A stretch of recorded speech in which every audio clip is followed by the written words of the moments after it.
Great day, students. It's Mr. Sargent here with another episode of Mr. Sargent Teaches Vocabulary. But we're also going to do reading comprehension. And in today's video, we're also going to do writing. And I am super excited about what we get to share together today. Today, we're going to go over this week's reading comprehension. I'm going to trust that you can know the strategies. Here you go. The Unreal strategy. You already know it, don't you? And it's helping you. And I love to see that it's making these reading comprehensions even easier. So what we're going to do is we're going to read together the reading comprehension called Insects on the Move. I'm going to trust that you can do the questions and do this for your work this week. We're also going to go over the vocabulary from these stories. I'm going to put them all up at the same time. Instead of doing one word at a time, I am just going to put all of them up here and we can go over them. And then finally, we get to talk hamburgers, ladies and gentlemen. Oh, I know. No, not talking about McDonald's or anything like that. We're talking about the hamburger method of writing, where in order to write a paragraph, we're going to use this method to organize our work.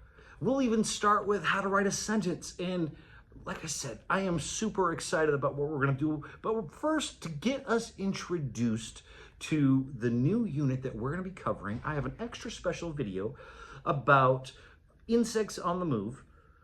And it should make some easy connections with what you're about to read. As we know, we like our APK, don't we? And we know what APK stands for: accessing prior knowledge. So hopefully this video helps you out. And, well, let's go ahead and watch it. Hi, welcome to the Hotel Beeswax. Do you have a reservation?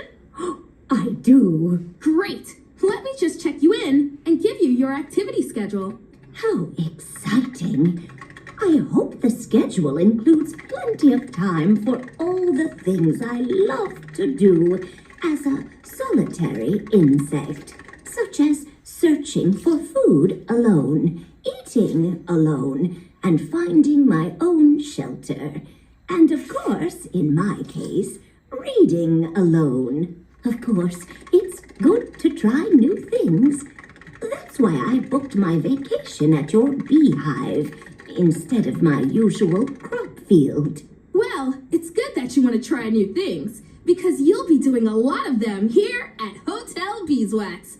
You see, in this beehive, we're social insects. And social insects like to live together and work together and do things together for the good of the whole insect group. In this case, our beehive. For example, you can join us on one of our daily group outings to look for food. We eat something called nectar, and we find it in flowers. Wait, I'm not really. You'll love it. And when someone finds the best flowers, there's a special dance we do to let the rest of the hive know where they are. My goodness. Whoops. But maybe now is a good time for you to join the dance. Or, if dancing isn't your thing, maybe you'd like to try making honeycomb. That's another social activity we bees do together. It's not just delicious, it's practical too. The whole hive works to make the nectar we find into honey. And then the honey becomes honeycomb. And that becomes the walls of the hive itself, where we all live. Whoops. Looks like you're having some trouble with your honey there. Can we help? No, that's okay.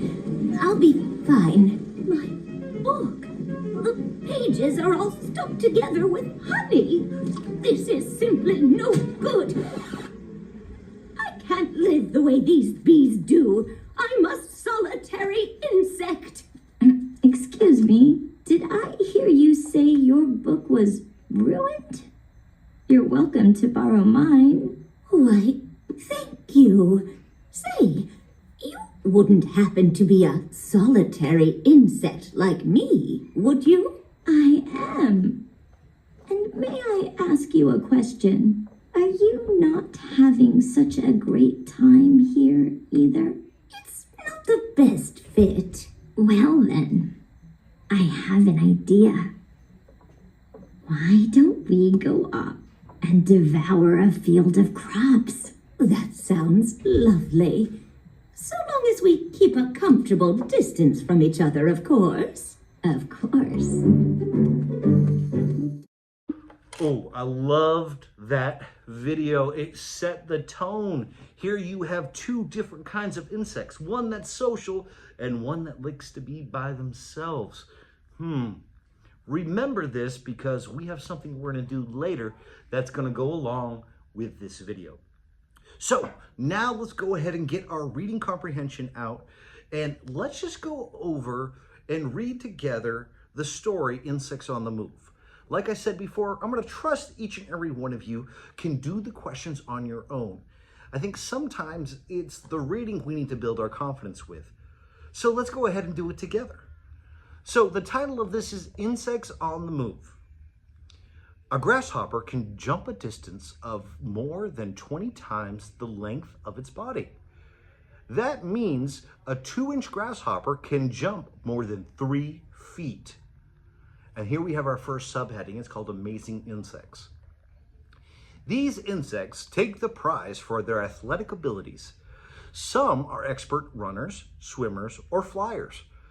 Others can jump very far or even do acrobatics. They can really move. The dragonfly is one of the fastest flying insects. Some dragonflies can reach 35 miles per hour. This insect is also acrobatic. It can fly backwards and turn around quickly. It can also hover or hang in the air. The record for the longest insect flight goes to the monarch butterfly. Each fall, millions of monarch butterflies from North America spread their wings and fly more than 2,000 miles to forests in Mexico. The diving beetle is an expert swimmer. When it is above water, a bubble on its back fills with air that lets the beetle breathe underwater. As it swims, the bubble refills with oxygen taken from the water. A favorite to win a long jump contest is the flea. This tiny insect, the size of a pinhead, can jump a distance of 150 times the length of its body. When a flea bends its legs, its rubbery knees spring back and off it goes. The Australian tiger beetle is one of the fastest running insects. This long-legged beetle can reach speeds of 5.5 miles per hour. The beetle's speed comes in handy when it's chasing other insects to eat.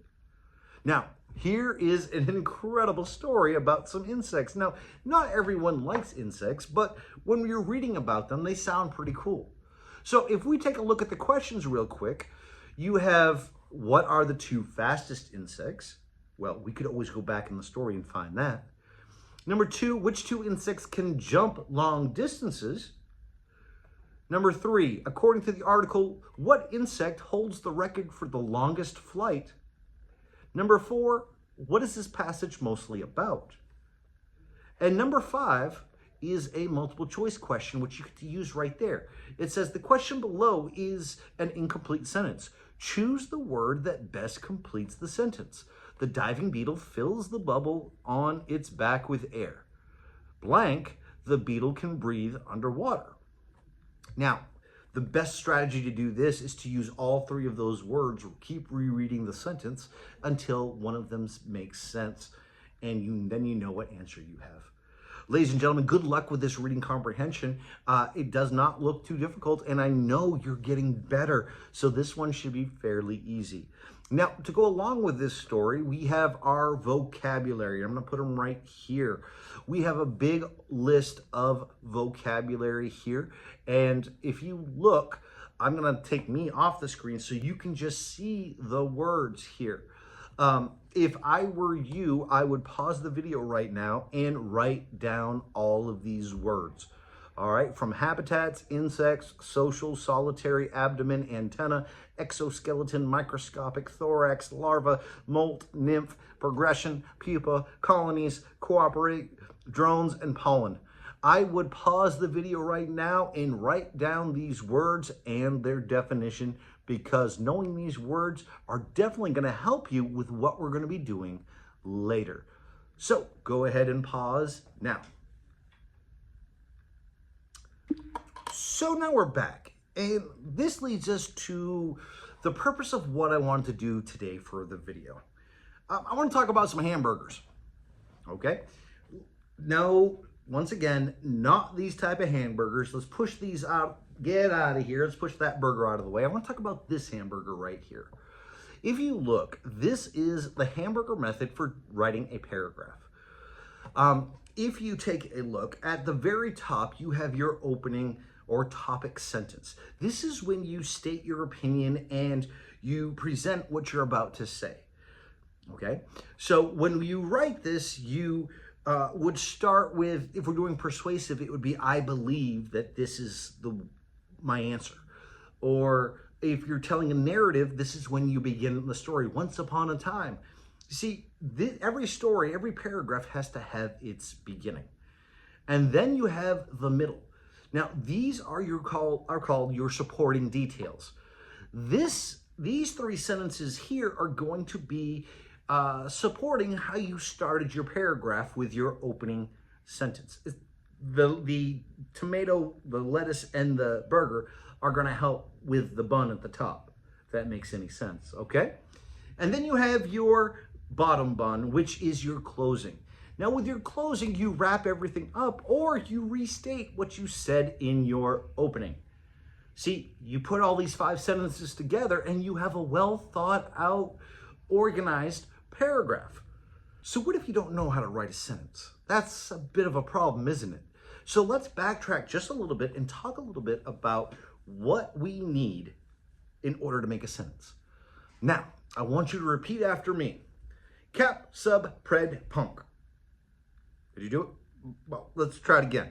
Cap, sub, pred, punk. How fast can you do it? Cap, sub, pred, punk. There you go. Every sentence needs a cap, sub, pred, punk. And you may be wondering, what is he talking about? Cap, sub, pred, punk. Well, every sentence needs 4 things, okay? First of all, every sentence starts with a capital letter.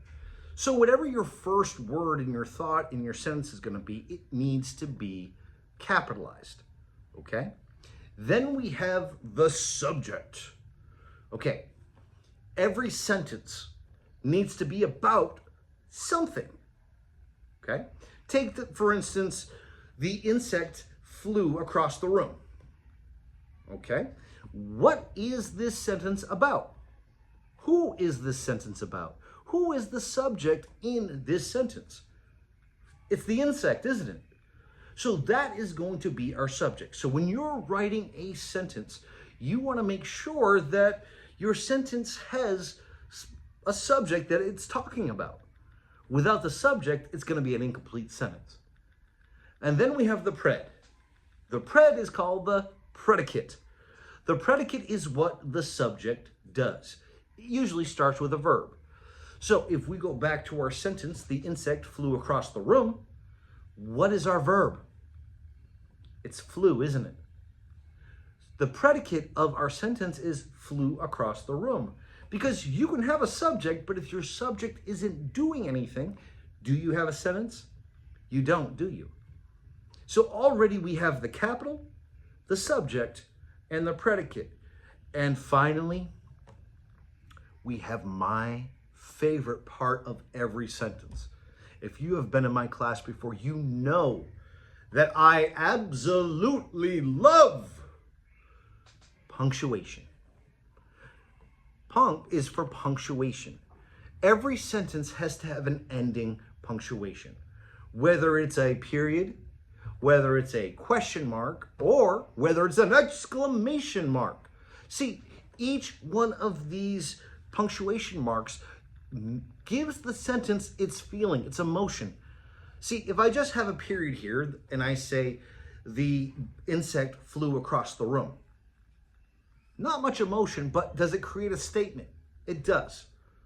But if I put a question mark at the end, the insect flew across the room? See, it sounds like we're confused, doesn't it? Did we change any of the words? No, we didn't. But what we did change was the emotion with the punctuation.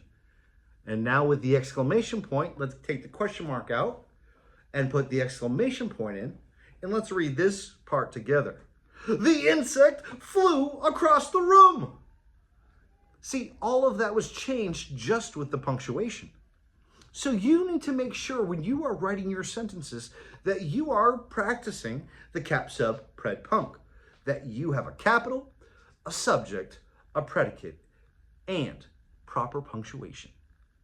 Now, to practice this, I am going to put a little extra bonus point assignment in this video. See, you already have a reading or a writing assignment this week that looks just like this. And if you notice, it asks you to write about the Yellowstone National Park and your favorite camping, hiking, and backpacking trip. And where would you like to go camping in the future? Okay, that is your homework. You can practice, you can do that. I'll be here to help you with that if you need. But for the sake of this video, one thing that I would love for you to practice is this. Now, as you know, we started this whole video talking about two kinds of insects. We talked about the social insect and the insect that likes to be by themselves. Here's the challenge that I'm going to set for you. Using the Hamburger method, I would love for you to write a 5-sentence paragraph detailing and answering the question, which bug would you be? Would you be the social bee or the social insect that loves to work with people, loves to move quickly, loves to be around other bees and other people? Or would you be like the grasshopper and like to be what we call solitary or by yourself? In your burger paragraph, what I would love for you to do is first start with your opening. State your opinion. I would love to be, or I describe myself as the bee, or I describe myself as the grasshopper, okay? Then the next 3 sentences are going to be your evidence. They're going to be your proof. They're going to be your supporting details. Give me the reasons why you chose to be that type of insect. And finally, you have your closing. Now, if you remembered, our closing is just repeating what we said in the opening. Write that down on a piece of notebook paper. Write that down on a note card. Write that down anywhere and practice. Practice makes better, whether it's your handwriting or using cap sub pred punct to create a sentence. Good luck, ladies and gentlemen. I cannot wait to read your incredible writing. And thank you for joining us again for Mr. Sargent Teaches Vocabulary, Reading Comprehension, and now writing.